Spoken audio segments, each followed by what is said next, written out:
एक बार राधा रानी अपने कक्ष में विश्राम कर रही थी और ललिता सखी उनके चरण दबा रही थी। बातें करते करते राधा रानी की आंख लग गई, पर ललिता सखी चरण दबाती रही। तभी कन्हैया कक्ष में आए और उन्होंने जैसे ही देखा कि राधा रानी सो रही हैं, तो ललिता सखी को चुप रहने का इशारा किया और उनके पास आके इशारे से ही उन्हें उठने और उनकी जगह खुद चरण दबाने की गुहार करने लगे।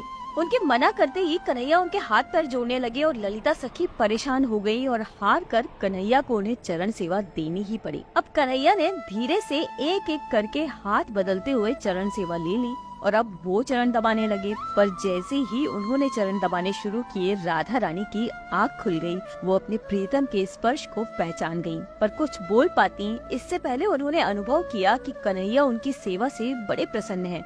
अब इसी असमंजस में वो इतनी परेशान हो गई कि रोने लगी, परंतु कुछ कहा नहीं। कुछ समय बाद कन्हैया ने देखा कि राधा रानी रो रही हैं, तो वो हैरान हो गए और फौरन उनके आंसू पोंछते हुए बोले, आप रो क्यों रही हैं श्री? जब राधा रानी ने उन्हें अपना दुख बताया तो कन्हैया की भी आंख भर आई और वो बोले कि ये केवल आप ही कर सकती हैं श्री, कि हमारे सुख के लिए अपने कर्मों की भी चिंता नहीं की आपने। धन्य है आप और धन्य है राधा कृष्ण का प्रेम। तो कहिए राधे राधे।